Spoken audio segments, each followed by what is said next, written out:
We are the New York Knicks. New Yorker. For this new season we're about to enter, the Knicks taking no shorts just like winter. New York, New York. New York be about the Knicks, huh? But the best thing about New York City is K-N-I-C-K-S. Everybody say go New York, go New York, go! Go New York, go New York, go! Hey everybody, welcome to the New York Knicks podcast, episode 633. I am Jay. How you doing, Mark? Good. I am not good. I'm doing great. I am doing awesome. I am doing the best I think I've been doing since we started doing the show, because this might be the most talented team we've had since we started doing the show. It's very exciting. I mean, ever since the trade, it looks like a completely different team. They're 5-0. They're outscoring their opponents by an average of 20 points per game, which is insane considering they played Minnesota and Philly in that span. Not exactly playing bad teams. Right. The schedule luckily lets up a little bit finally. I mean, they've had the hardest schedule, 8 back-to-backs and 7 more away games than home. It was insane. But yeah, I mean what is it? The Knicks are they're I think 15-1 or 14-1 or 15-1 against teams that are below 500. And the rest of the way, they actually play a lot of teams that are below 500. I think they played among the most teams that are above 500 up to this point. Yeah. And the schedule looks so much better going forward. I think the combined winning percentage of the teams they're playing going forward is around 480, whereas it was above 500 up to this point, or up to pretty recently. This Knicks club is, I don't know. I mean, this is ecstasy. This is awesome. Best record in 2024. Best defense. I mean, it's very short sample size, but that best defense of 2024 by 7 points.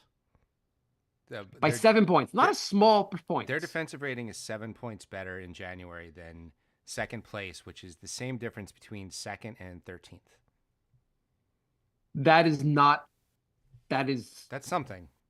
I know that's something. Small sample size, but they played good teams, and it seems sustainable. This doesn't feel like a fluke. No, it does not. It seems, I mean, they played really good teams.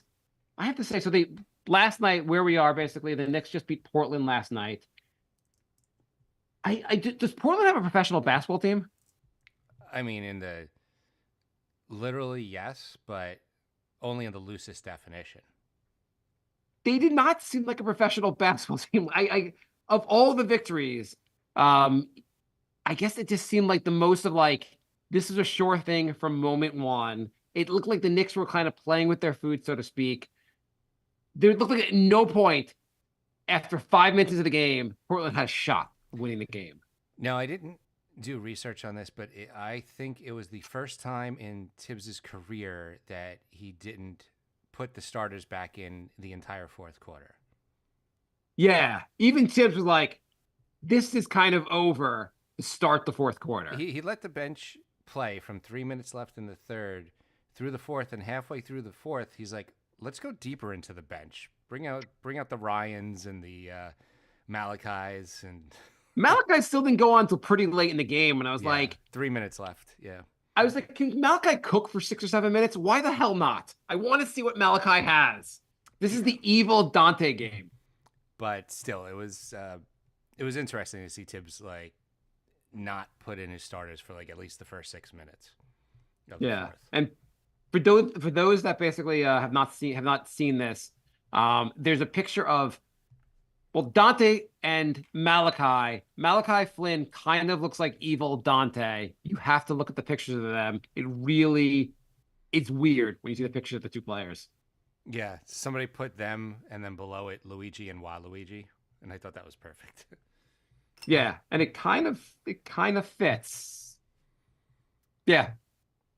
So Knicks are awesome. Since last game, since the last show, they beat the living piss out of the Sixers.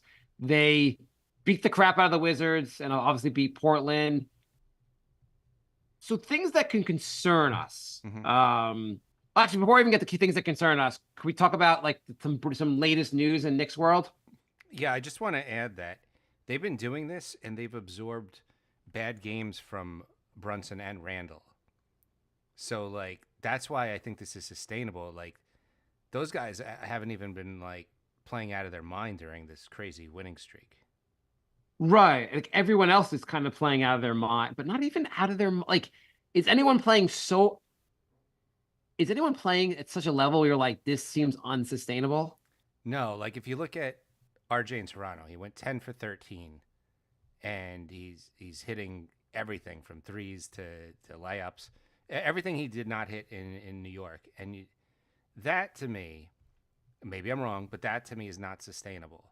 But I don't see anybody on the Knicks like shooting 85% in a game and like just playing so far above what they normally do that I'm like, they can't keep doing this.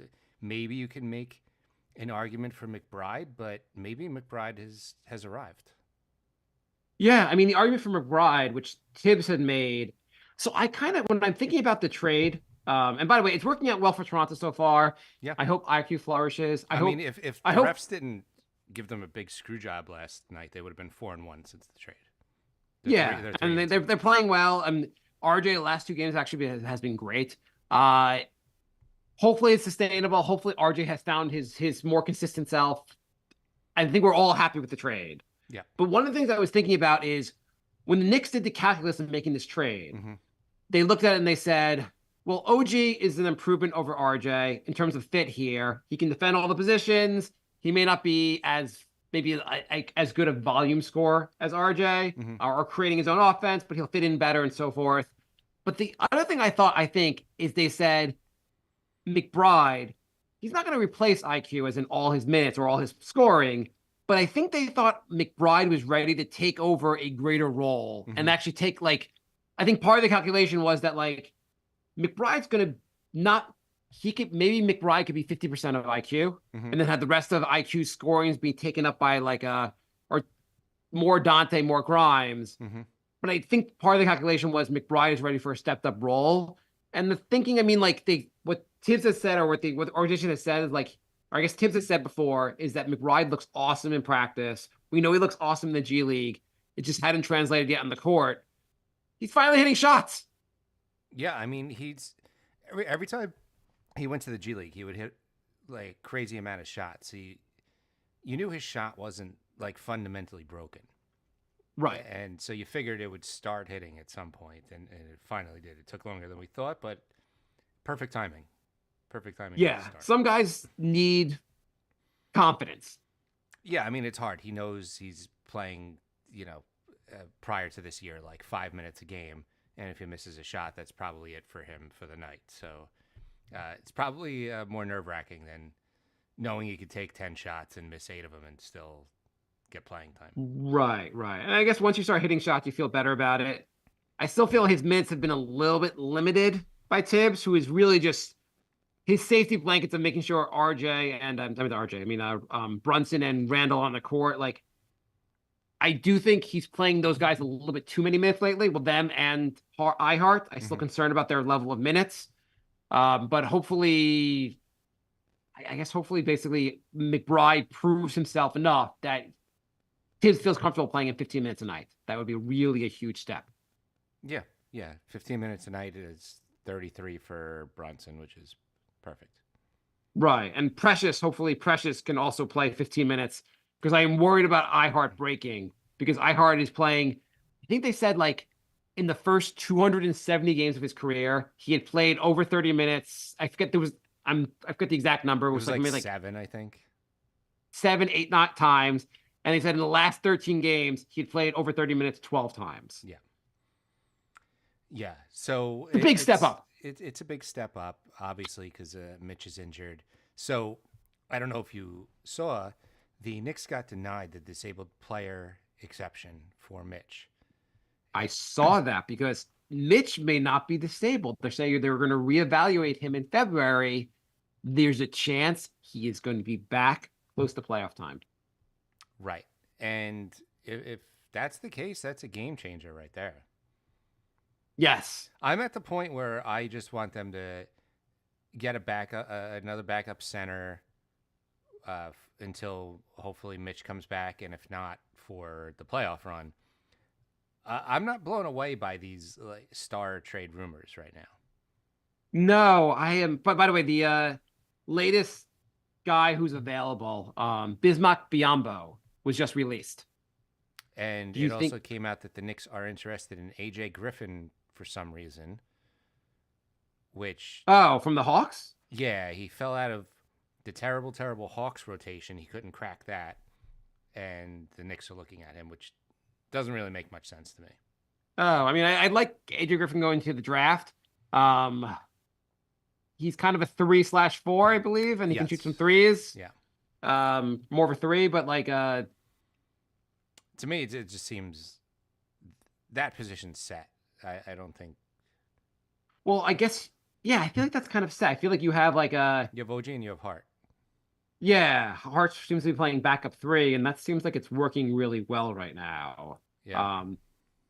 I mean the three guys of Hart, Dante, and Grimes, your glue slash role players who can knock down well, two of the three of them can knock down shots. Like the three of them have been playing outstanding ever since basically since the trade. Yeah.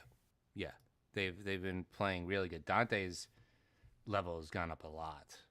He looks like legit.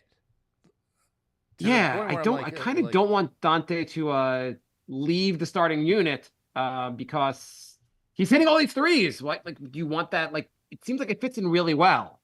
Like So, are speaking are of we making a threes, mistake thinking that like one of the things that's helped, I guess, in some ways, is not having another ball. Prior, we had three ball dominant guys who needed the ball in the starting lineup. Mhm. It seems like things are opening up. We're getting more assists. The offense looks looser with only two ball dominant guys in the starting lineup. Does it make sense to go back and add a third guy? Also just the chemistry. It seems like these guys are pretty tight and quickly becoming very familiar with each other's games. I don't know. Like, yeah, if you can get better, you should, but I don't know how much better Murray, like, Hawks fans seem to not like Murray, and that's like you're gonna risk disturbing this chemistry for a guy who like their fans don't even like. Yeah, I mean, he has this always like 6'5", so he's a pretty big guard, Yeah. which is a positive. In San Antonio, he was known for like strong defense. The Hawks just don't, as a team, apparently play defense, and he's not been the answer next to Trey. Yeah. I don't know. I also haven't watched him enough to know how well he plays off ball, but it seems like the starting five, everyone plays, or at least everyone plays well off ball, and I feel like that really is a key to having a really good lineup. Yeah, Like- definitely. Yeah, you're right. How getting another ball dominant guy seems like it might be risky. I like the way they're playing right now. In December, 30%. Thank you, Tommy Beer, for posting these. 30% of their threes in these of their points were threes in December. In Yeah. January, it's 39%. Hey, that's a big difference. That's a huge difference, but do you think that's something where like, is that sustainable? I think so. They have a lot of good shooters. The floor is spread. They're moving the ball around. The ball movement's been very nice.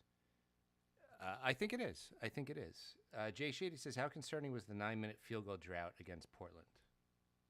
So they had that 9-minute field goal drought against Portland. They had a similar drought against Washington. They also had a similar drought against Philly. It's amazing they had a drought in all three games, and they all were blowouts. But Yeah, what do you think? They had a 9-minute field goal drought, and at the end of that drought, they were up by, I think, 16. Right, Same, but like, same thing against Philly. They had a huge drought. I think they went 6 minutes without scoring, and they were still up by about 18. So it's a little concerning that they do have these droughts, but I think their defense is so good they can weather them, and that's definitely where people are saying get another scorer because right, they that's what don't like a have guy the that can get defense. buckets when no one else can get a bucket. going on there, Jay? My mic seemed a little. You're right. It was quiet. So.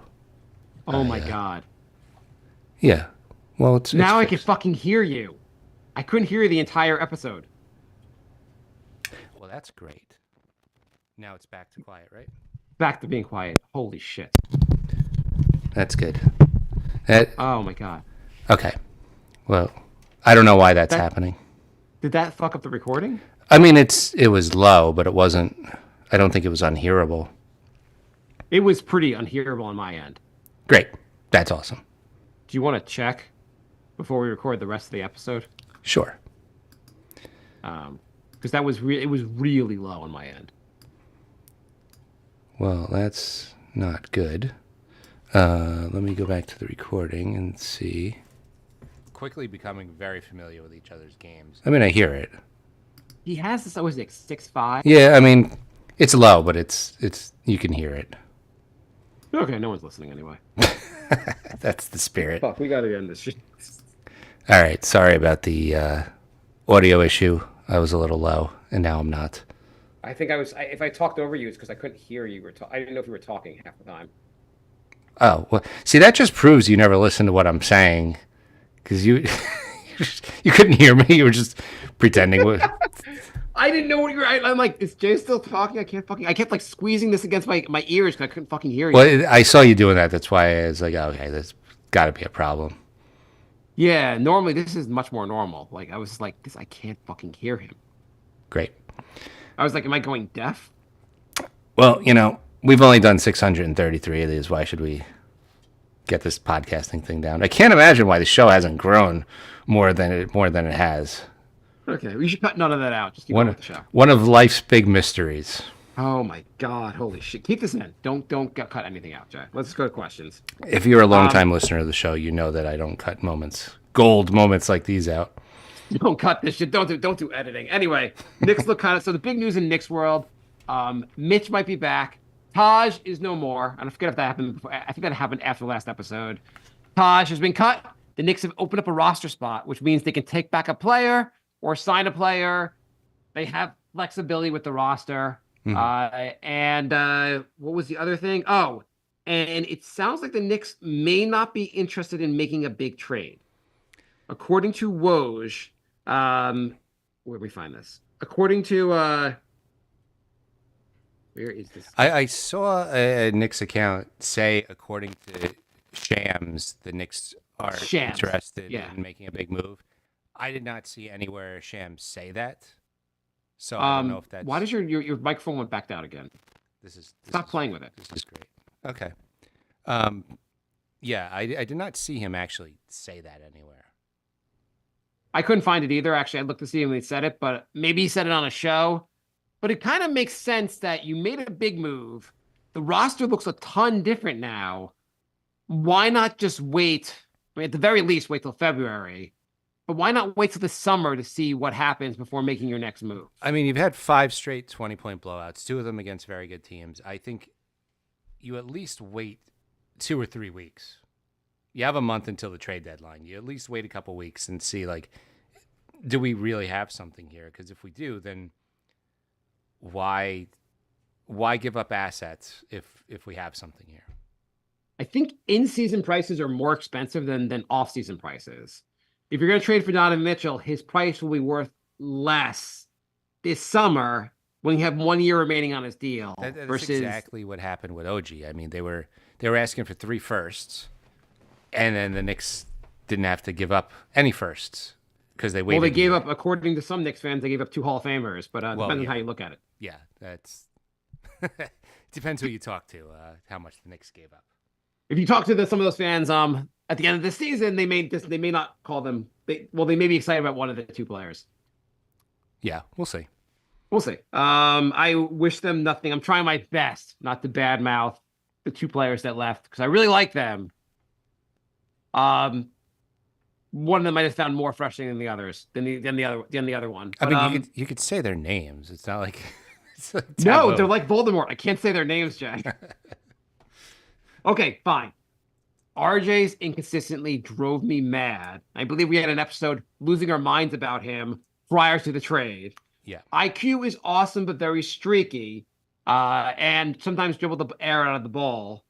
IQ is the one I'm going to more miss overall. RJ, I kind of felt like we just needed an upgrade, and we got one. Yeah. I'm in the same boat. I'm definitely gonna miss our IQ. He was one of my favorite players on the team, but if this is the result, I'll get over it pretty quick. You're low again, by the way. Cool. I don't know what you're doing over there. I don't know. I think my maybe my mixer's starting to go. That would be cool. Cool. Yeah. But yeah, the RJ, I mean, like, there were so many moments I really like. You rooted so hard for RJ. You kind of like, there's so many moments I was like, wow, this guy's like, you thought he's making a leap. You're like, oh my God, he's going to be like a Knick for life. And you got excited about him, and he would always, something would happen, and he'd disappoint. Yeah. Anyway, I hope it works out for the Raptors and his long contract. So far it's working out. It's working out totally fine. Yeah. Anyway, so the rumor is the Knicks are going to make a small trade, if anything, before the deadline, and so I assume that means like a Malcolm Brogdon type player. What did you think of Malcolm Brogdon's audition last night with the Wizards? It seemed like either he really wanted. I mean, with Portland, sorry, not Wizards. Either he really wanted Portland to get rid of him, or he really doesn't want to go to New York because he looked pretty terrible. He only played 13 minutes, but yeah, he did not look really great. He looks also bad, yeah. I'm sure Scoot Henderson at some point in the future will be a great NBA player, but he does not look right now like a top 3 pick in the NBA draft. Putting him on Brunson was a choice. Yeah. Not the best. Shimmy says, thoughts on all the bad calls by refs. Jaylen Brown hit in the head in the Pacers game. I don't know if you saw the Raptors coach going off. Amazing rant. He's going to get fined a lot of money. I mean, I've been pretty clear on my thoughts on the refs. I think they're fixing some games. I think it's a big problem, and the NBA seems cool with it. Now you sound like staticky. Cool. I'm gonna have to do something about my mixer after the show. Okay. Yeah. But yeah, that's it's better. That's my opinion on that. I think it's too often to be like random and a mistake. So here's a couple questions. So first, as far as fixing this, do you think computer technology, AI, which is like maybe some more general, is there a way to have artificial referees? Probably, or at least like have like a central location where you can like correct these things right away. I think you should just do away with touch fouls and then give coaches unlimited challenges. It'll do away with the touch fouls like immediately, because if you keep embarrassing the ref by calling them out on a touch foul and having it overturned over and over, the refs are going to stop calling it. They don't want to get embarrassed. So Major League Baseball has a central has a central location that reviews all NFL has challenges. That too, right? The NFL might also. Yeah, I think they do too. NBA should do that. They shouldn't have the guys on the floor doing that. But I also feel like your unlimited challenge thing would make the game impossible. Well, I think it would be like 2 absolutely brutal, unwatchable weeks, and then the problem would resolve itself. The backlash would be so fierce that the refs would be like, okay, we gotta stop doing this. I feel like you should get rid of the touch and one. If you were a touch foul and you scored, you get the basket. Interesting. I know maybe that's a little bit like like when I'm barely touched and then I dunk afterwards. I take 7 steps afterwards and then dunk. Yeah. It's kind of annoying. Yeah. The touch fouls. So speaking of touch fouls, so the 2 leaders, you know who the 2 leaders are in the NBA free throw attempts? I'm gonna guess Embiid. Yes. And it's not Harden anymore. Giannis. Yes. They are both of them are at over 11 a game. The next closest player is Doncic at like 8 a game. Okay. Do you know where Jokic is? Where's the Joker? He doesn't take a lot. I'm going to say he's like 40th. 27th. But I thought it was interesting in the sense of like, first of all, Joker, who's just awesome, makes me think even higher of his offense because he doesn't like he's not given the NBA says you're still allowed to cover him. Yes. But it seems like Giannis and Embiid, you're just not allowed to play defense against these guys. It's tough. It seems like I mean, Embiid's just a monster. I mean, Giannis. He's super fast. He's super strong. There's like not much you can do when he gets a head of steam going. Yeah. And Embiid, he's also gigantic, but he finesses the refs. He's like 7-foot Harden. Yeah, exactly. Every time I watch him, I'm like, what is the bullshit they're calling? The guy is huge. So here's my nightmare. Yeah. The Knicks trade for Embiid, and when he joins the team, he gets Randall's whistle. Yeah, right. I mean, what is Suddenly Embiid he's with like- Randall's whistle? Suddenly you're like, what is this whole thing? What are these guys doing on the other team allowed to? They're allowed to play defense on me? Get me out of New York. I mean, if he wasn't getting whistles, I could see him just throwing temper tantrums every day. Whatever you say about Randall, if he got Embiid's whistles, you could add 5 points a game onto his game. Like it would just be like that much more. Absolutely. It's Absolutely. a huge goddamn difference. Yeah. Yeah. And every big player gets hacked. I don't know. I don't know how to fix it, but the fix for the flopping thing is idiotic. Because every time there's a real flop, they don't call it. And then when they do call flops, it's complete bullshit. Yeah, they called a flapping tech on Jokic the other day, and he got pushed in the back. And I'm like, how are you that far off on your flopping calls? Like, you don't call it when there's a flop, and then you just make up flops. Like, I don't know. It just seems so arbitrary. It really seems like absurd, completely absurd. Questions. Yes. Jan writes, what do you think is more of a need for this team? A backup ball handler or a backup big? Backup big. I think McBride has been doing so well. I'm not even that worried about having him be like a part of the rotation now. He hasn't looked like he's only looked okay as a ball handler. He's hitting his threes, and definitely showing more confidence. He doesn't look like he's not running the offense just yet. No, he's not. But I feel like a backup center is much more important. If iHeart gets injured, this team's finished. Yes, absolutely. The So- season's over. So let's get a backup big, reduce his minutes by like 4-5 minutes a game, save his legs, and continue on this run. Do you think, as far as backup bigs, is anyone on the roster a real like? What do you think of Sims? Is he a backup? No, What's No, your thought on him? I'm not really impressed with what I've seen with Sims. Like, even when he was out there against like Portland's bench, he didn't look great. And Portland starters is what a bench should be. Right. Portland's bench is like it's rough. It's rough, and he wasn't doing much against them. What about Precious?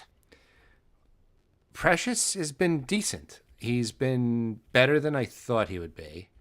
Not Better than great. you thought? Like, what were your expectations? Very low. Very low. I thought he might be decent. Like, I guess he's not a rim protector. Is the issue? Like, he gets rebounds. Seems like he can guard positions. Yeah, his defense isn't bad. He can rebound, but he's not intimidating anybody under the basket. And we haven't really seen him go against anybody like an Embiid. Like, you know, His minutes have been very limited, basically, so yeah. far. Unless you're just gonna match minutes with iHeart with the bigger centers, but you know he could get in foul trouble, and then what? Like, I Right. don't really want to see Precious go up against a Giannis or an Embiid or something like that. Yeah, Precious. Also, I was looking. Biombo was like only 6'8", so he's like the same size as Precious. So like, or same height at least. I don't even see a point of that. Basically, Precious seems like maybe he has a shot. I feel like maybe when he gets more confidence, it gets better, fits in better. He might look a little better. There seems like he seems like athletic. I just don't Yeah, know the. he hasn't been terrible. I think he's more of a backup four. Tristan writes, has RJ and Quick's full potential been unleashed in Toronto? They are playing well, it seems. Looks like trade worked out well for both teams. And David responded to this. Now they aren't being minutes restricted by Tibbs and denied the ball by no handle Randall. I mean, are we still doing this? Like, he took 15 shots a game, which is like 39th in the NBA, which is the equivalent of a second option. And he played like 35 minutes a game. And Randall wasn't subbing IQ out of the game. Like IQ's minutes were limited more by having like Dante DiVincenzo on the team and just having a plethora of guards. So to answer your question, yes, I think they're in the perfect position because really, like, I think Siakam's on his way out. They tried to trade him, and he actually told Sacramento that he would not resign there. And so Sacramento backed out of the trade negotiations. Yeah, they said it was the first time ever that the fans were annoyed at a player for wanting to be a Raptor. Right, exactly. So he's on his way out. So really, you have Barnes, and Who's potentially future All-Star. right, and so you could argue that maybe Siakam's still like a number 2 option, but RJ is probably 2 already, and IQ is immediately the starting point guard, which pissed off Schroeder. So now you got some unrest in the locker room. Is it pissed off Schroeder? Is that something that you just reported? It's something that's been reported, or you just Yeah. He's. Whatever. I mean, he was starting. Now he's not. Of course, he's not going to be happy about that. I feel like for that team, first of all, they'll both get burned the rest of the season. They'll give it, then obviously they can try to resign IQ in the offseason. Mm-hmm.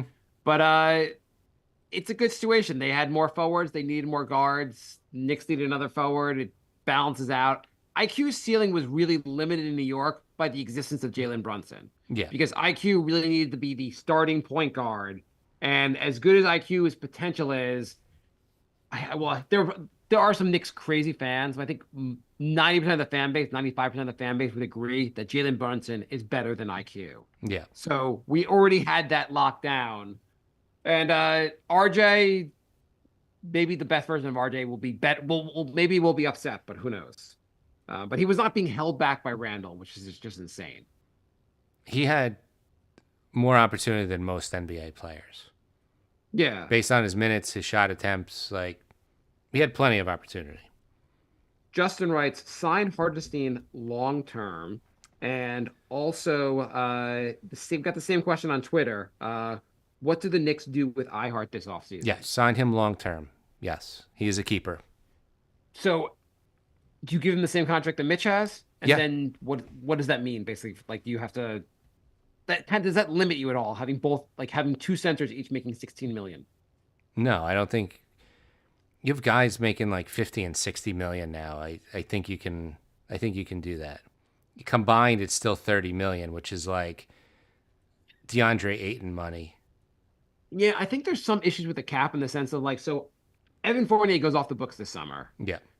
So you have money there, but then it might limit your ability to bring in a star player, a bigger contract later, if you're paying him 16 million also. Though I think you just do it and figure it out later. Yeah. Yeah. I mean, it's really hard to find a guy that just is this good. Like, I don't know, a lot of centers in the league, they're all right, but like he's like dominating right now. Have you heard about the iHeart? I mean, we might have talked about when we first got him on the team. The iHeart, like the Reddit guy. Yeah, he was the one who picked Jokic to break out when nobody else knew who he was, and he said iHeart's the next guy. Yeah, the 2 players he picked, and who knows how many other players he picked, but the 2 other players he was right about Jokic and said the next player to break out, and he had all these reasons because of iHeart. They said because of his passing ability was elite, and his passing ability is pretty good. And like his plus minus, all the other things are like, and all these reasons for his minutes were limited. And once he got basically 30 plus minutes a game, you would see just how amazing this player is. Well, maybe the Knicks should bring that guy on as a consultant because he's been knocking it out of the park. I was thinking about how like, oh, well, that was funny. That guy wrote that. Now I'm like, shit. Who else do you want? Yeah, yeah. It'd be funny if he was just like, he's like, yeah, the Dallas got the guy Jalen Brunson. You try to sign him. Like he just like he's the secret to the Knicks. Right. He's the secret advisor. Maybe he blogged something about AJ Griffin. Yes, maybe that's the next breakout guy. What do you think of also speaking of auditions? When they played the Wizards have a starting slash maybe future Knicks backup point guard, Tyus Jones. What do you think of Tyus Jones? I think he's very good. I think he would be really good. I mean, if you're gonna upgrade, like he's an upgrade over McBride, right? Hands down. He's Yeah. like similar, and he's like 6'1". He's a little small, but so is McBride. Not as probably as good a defender as McBride, but a far better offensive player. Yeah, he did really good backing up Ja in Memphis, and when Ja missed a bunch of games, Memphis didn't really. Excuse me. They didn't really miss a beat when Ja went out because he was doing great. Speaking of which, so Ja's out for the season now. And really sucks. I Yeah. mean, just in the sense of like entertaining basketball player, not to. yeah, I'm glad Halliburton was only a couple weeks because to lose both of those guys on the same night would have been like pretty bad for the NBA. But Pretty brutal. Halliburton's injury looked pretty bad also, but I guess it's more of a strain. yeah. So Smart went off last night. He had like 26 points, 4 threes, and then he hit a three and he does this celebration and he tapped his finger into his head and dislocated his finger. It was the weirdest thing. And so they have no point guard now because I think Rose is injured. So hopefully they were able to pop that finger back in pretty quickly because they need Smart. Wow, that is not his last name. Jay Shady says, do you know why the Warriors and the Pelicans are playing national primetime game on ABC tonight? Seems so random. Well, I mean, Steph Curry, Zion. Yeah, I mean, before the season, you'd be like, oh, it's Curry, it's Zion. The Warriors won championship like 18 months ago. They're going to be still awesome. They didn't know Wiggins was going to like retire and not tell anybody. And Clay was just going to fall off a cliff. And Draymond was going to just start doing whatever Draymond does till he gets suspended. Also Zion Williamson, who's like, they were like, oh my God, like as soon as if this guy ever gets healthy, he's healthy now. He's just a fine NBA player. He's not he's no longer. I mean, I guess the injuries have taken away his super. I don't know if athleticism. the injuries have. He's carrying some extra weight, and it's hard to fly around the court when you got an extra like 20 pounds, 30 pounds on you. Are you insinuating that like he shouldn't be humming all the time? McDonald's, I'm loving it. That should. You know how like boxers have like a theme music when they come on? They play like rap music and stuff like that. Mm-hmm. It'd be great if like when Zion comes on the court, it'd be. Ba-da-ba-ba-ba. I'm loving it. Hellman's. Yeah, so not a shock that was a game, but I've seen them switch national games before, and it's interesting that they like didn't pull that game and just say, "Hey, let's show this game instead."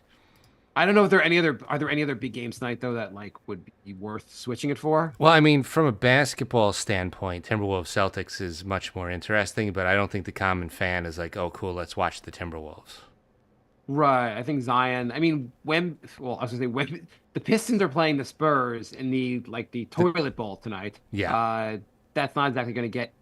Pacers are playing without Hallie. Yeah, that's true. I mean, I guess there's not really a lot of Thunder Heat, but then that's again, it's not like. I mean, it's a pretty good game. The Thunder have been awesome. They have. I just think like the average NBA fan isn't familiar with like Shea.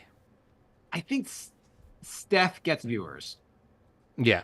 Steph gets viewers, and Zion probably still gets viewers just from all the hype for the last few years. I think Zion's out. Is he injured? Like briefly, not like a real. I I don't think know. like day to day. I don't know. Yeah. I stopped even following because like the Pelicans are just like not an interesting team. No, they probably they might want to consider trading Zion. I mean, Think they can they're get- fine. They have the same record as the Knicks, 22-15. It's just I don't know. I don't think anybody's worried about the Pelicans. Right. I feel like they actually played better without Zion. So maybe like turn him into something better with maybe a better fit next to Ingram. Yeah. I don't know. Because he still has trade value, and I feel like his trade value will go down. The problem is the fear, like, if he does get it together and he shows up in shape, like, and then you're the one who traded him away, like, you're getting fired. Yes, that's not good for keeping your job. That is definitely true. So, I mean, I think it's more of that right now. Yeah, I like it would be hard to actually like pull the trigger on trading a guy like that big, so to speak. I will say though, if I'm a GM and next September he shows up to camp looking like that, I'm pulling the trigger. Yeah. So the Knicks roster, about as far as how guys are actually playing and what is sustainable. Just going back to that point for a second, I was just thinking about it. So your point, and this is part of the show I couldn't hear you, so now I want to discuss it. Okay. So Randall has had some down games. He looked terrible against Philly. He looked great against the Wizards. He looked all right against Portland. Generally, you have to. He's playing about his. I mean, taking a little bit less threes. He's playing like an all-star, but he's playing with what's reasonably you could expect from Randall, right?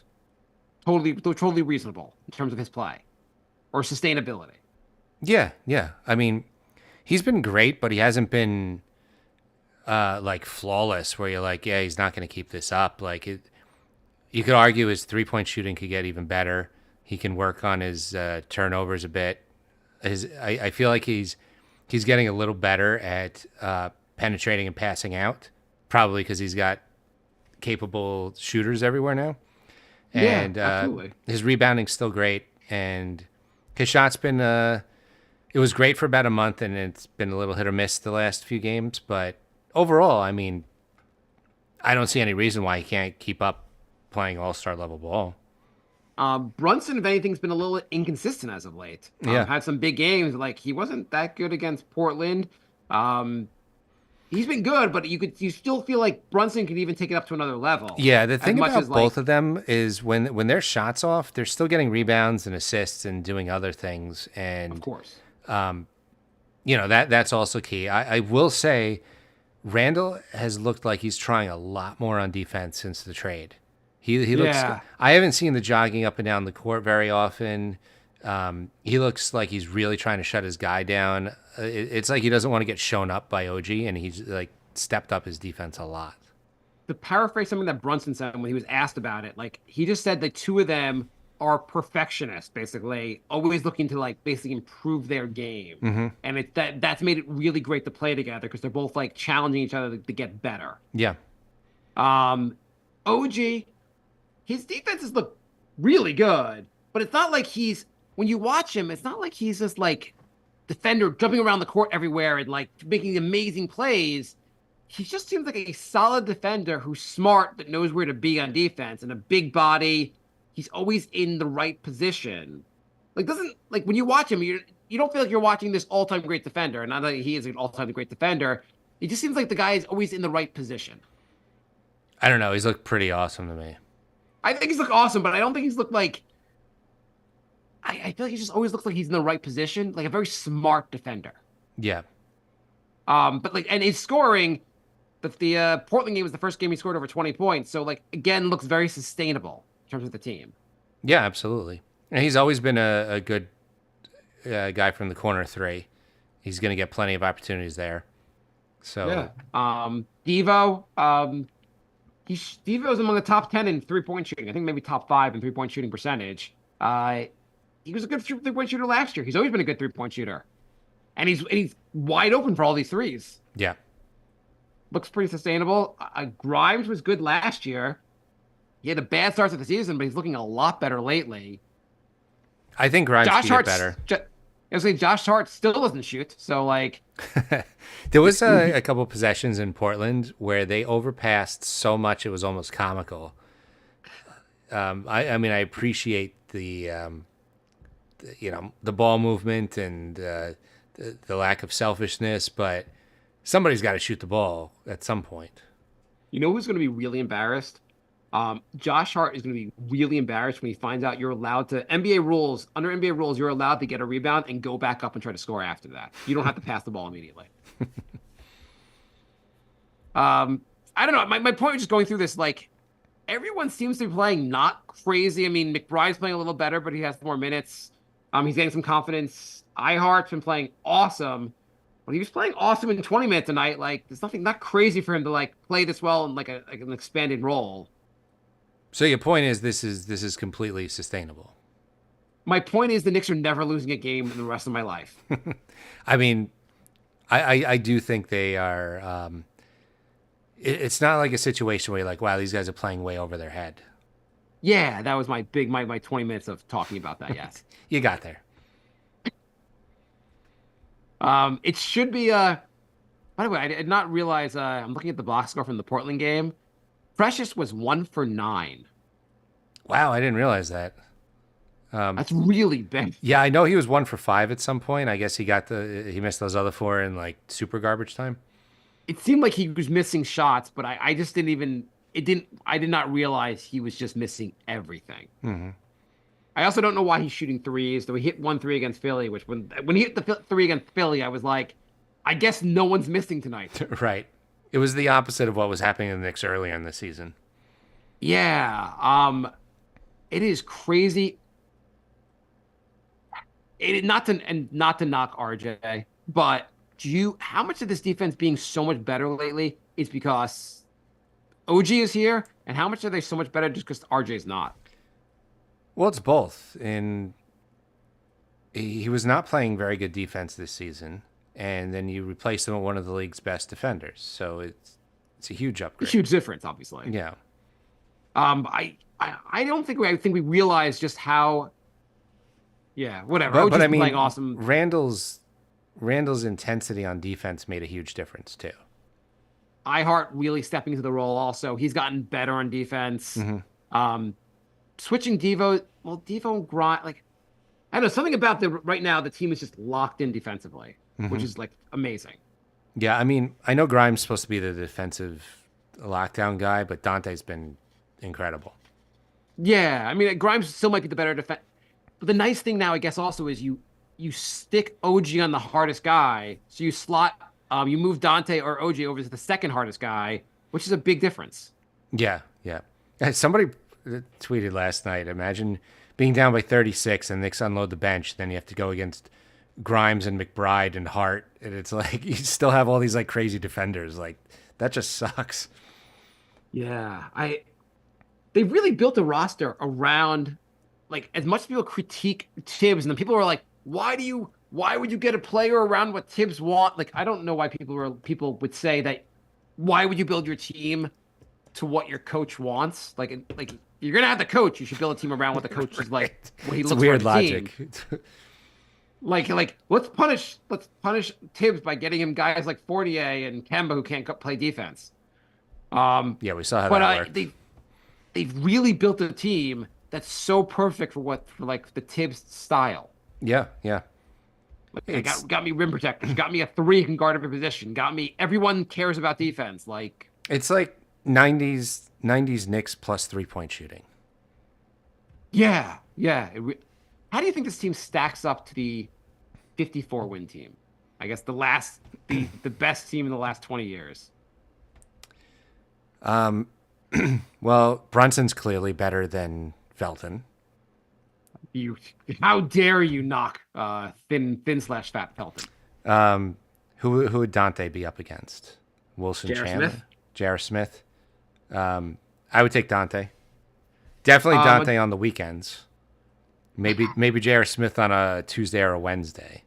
J.R. Smith could get some. J.R. Smith was more. He could create his own offense better than Dante. Dante's a better defender, And also Dante's a better 3-point shooter. The J.R. is a pretty good 3-point shooter also. and also sober. Yeah, you really. I'm telling you, look at You act like J.R. didn't take like playing in New York as serious as he should have. all I'm saying is look at his daily splits. 24 points a game during the week, 14 on the weekend. Sixth man of the year, that is also. Yeah, for that like 6-week streak where he like played good on the weekend as well. He also had like the most, like I think he played over 30 minutes a game, which I feel like should be disqualifying for sixth man. I think he was like second on the team in minutes. It was just It was something ridiculous. yeah, he played like 34, 35 minutes off the bench. It's like Yeah. okay, that's a starter. Whatchamacallit. And so center, Chandler, they get the win on center. How do you feel, Jay, about Julius Randle versus Carmelo? Before you bash Carmelo and lose any listeners we have left. No. I would say overall, this team looks like it might be the better potential team. It's also more sustainable, younger players. That team was older. I feel like that team was playing in a weaker East. I think you could say the starting lineup is close, but the bench, I think this team just blows them out of the water. Yeah, there wasn't much on that. I mean, you had like a 40-year-old kid. There wasn't that much on that bench. Literally everybody on the bench was between 38 and 40. It was you had Kid at 40. You had Marcus Camby for half an hour. You had Kenyon Martin, who was really good towards the end of that season, but also was like in the last year of his career or end of his career. You had a lot of guys at the end of their career. Rasheed Wallace playing a little while at the end of his. It was the end of their career, like tour. Yeah. Yeah, this team definitely. And Amari, I guess, I don't know who you match. I guess you can match OG with Amari. Amari's obviously the better offensive player. But Was Amari even functional in that 54-win team? well, if I remember correctly, Amari was out at the beginning of the season. The Knicks looked awesome.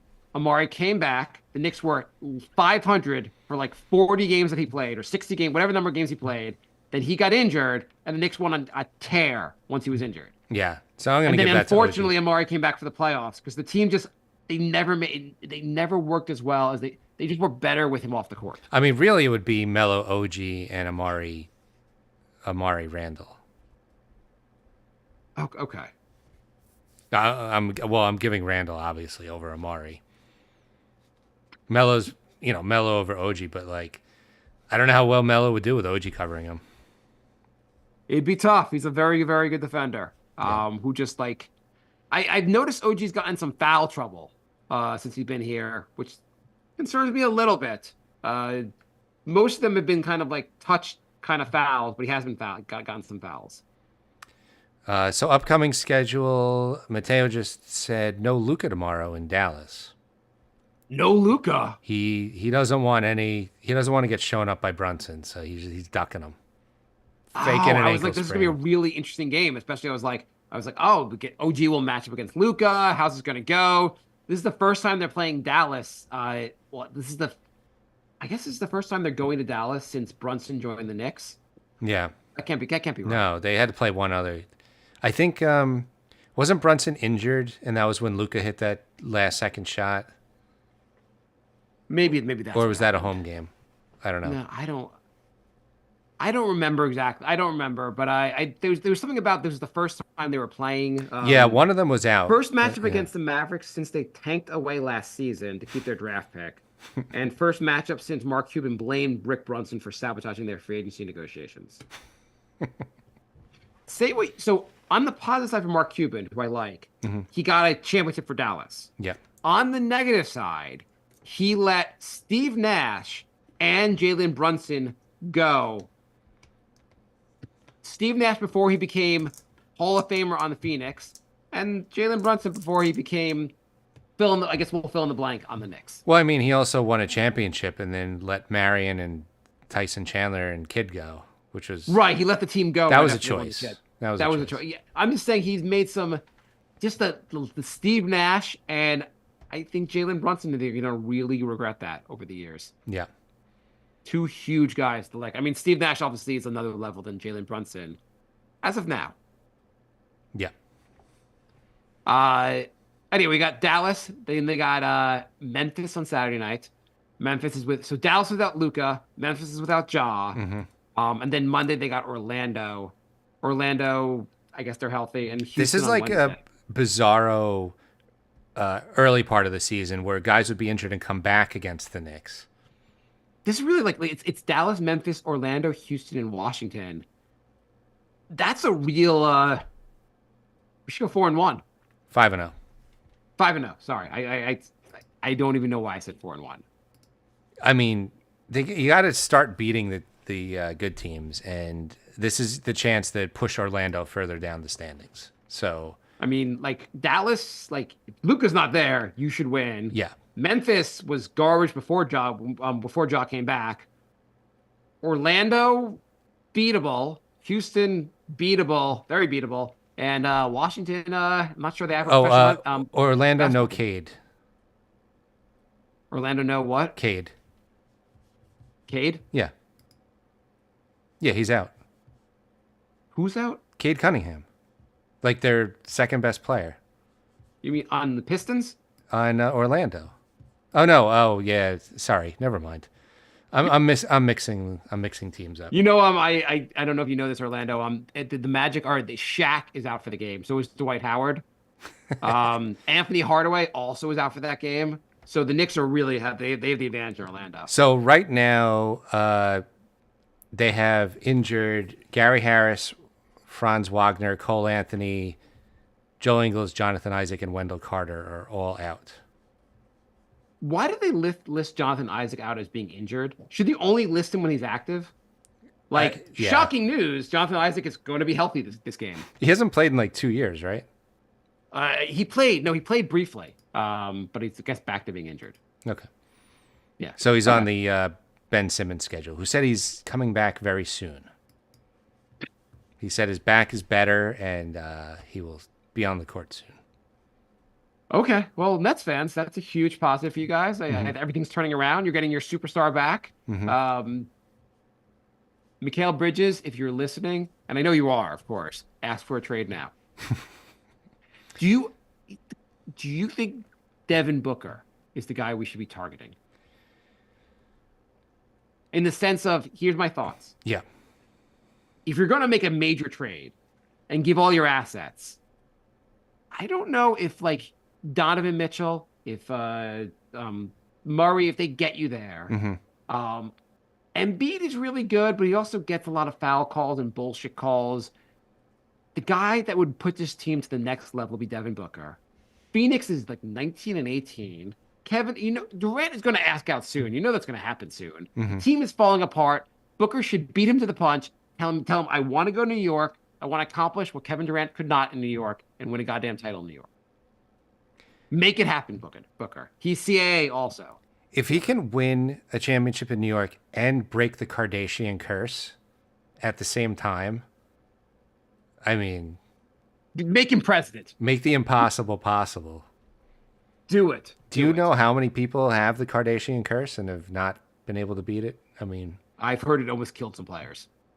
it literally killed one. Anyway, that's the guy. I feel like if all the guys that are in any realm could come available, Devin Booker would be the guy. I know he's probably not going to come available. And we're just saying. I'm just like, I know he's not coming here. The only way he leaves is if he tells Phoenix, I want out. Because Phoenix would never, ever, ever trade him. I need Bradley Beal to help that team. Like, not that Bradley Beal's toxic. I just need that situation to get toxic. Well, I mean, Durant already had to come out and say he was not disgruntled, which means he was definitely disgruntled. Yes, which is always a good sign. You don't do an interview saying you're not disgruntled if there wasn't a problem. There's no problem here. I'm just doing a press conference to say everything's fine. Like, if I called you up and I said, Mark, I just wanted you to know I'm not angry with you. Like, wouldn't that raise some red flags? Jay, I just want to let you know I haven't been in your apartment recently, and I did not put my balls on your toothbrush. I'm just letting you know I've not done that. Oh, recently. well, good news then. Thank you for clarifying. Just want to let you know, and I did not pee in your shampoo. I will. You can use it fine. Just letting you know these things did not actually. I happen. will sleep well tonight, and I will definitely not throw out my toothbrush as soon as we stop recording. Okay, I think we are out of time, and the Knicks are going to win again. The Knicks are never going to stop winning. I love it. So nyknickspodcast@gmail.com, on Patreon, Instagram, Twitter, and Facebook, nyknickspodcast@gmail.com if you want to email us. And we have a Discord if you want to chat with us during games. And the links are on our Twitter and Facebook and all that stuff. Dear basketball gods, I know I just said the Knicks are never going to lose again, which means we're about to go on a losing streak. Please don't jinx me. It's been so torturous as a Knicks fan. Please let us have this. Please let this be. Let us win. Come on, basketball gods, please. That is Hello, Mark and Jay, and the rest of you New York Knicks podcasters. You have awoken me. It is I, the basketball god. No. We're screwed. So yes, I want to reiterate what Mark said, and please don't jinx us, basketball god. We've done this show for 14 years. Give us a season with a happy ending, please. Thank you. All right. Now that we get that out of the way, thank you for listening, and we will be back next week. Nope, that's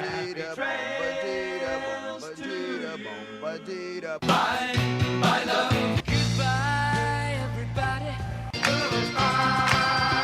It's all over. Goodbye. It's time to go. This is the end. Say goodbye. You better go away. I'm gonna leave you. It's the end. Goodbye. Goodbye. Just leave me alone. Feels so good to say goodbye. I'm sick and tired and I'm saying goodbye. Goodbye, girl. Goodbye, goodbye, goodbye, everybody. all right. Cool. Well, sorry about the technical difficulties in the beginning. I just could not hear you. I couldn't even I was like, holy shit, am I going deaf? I don't understand what's going on. Maybe my headset's broken. Yeah, you said I was a little low, not like you couldn't hear me. So it was like it wasn't that bad at first, and then the moment you put the microphone closer to you and started the show, it was like you were on mute. And I was like, fuck. Great. Well, hopefully it wasn't too bad on the recording. Whatever. I feel like we were a little rambling because we weren't as organized because team is just fun to talk about. But I Yeah. guess we can have topics next time. Yeah. Let's try and do 45 Sorry. minutes going forward. I feel like when it's an hour, we get a little rambling. Was it an hour? It's exactly an hour, Okay, it felt a little long. like almost to the second. Okay, that sounds. We should tighten it up. Tighten it up. Like the Knicks have tightened there. We should be post trade at Knicks Exactly. on defense. All right. I'm going to shut the room. Thanks for joining, everybody. And we'll see you guys next week. Well, when's the games next week? When are we recording? Oh, that closes schedule. I think they're playing Wednesday, and I think they have a back-to-back on Wednesday and Thursday. But let me double check this.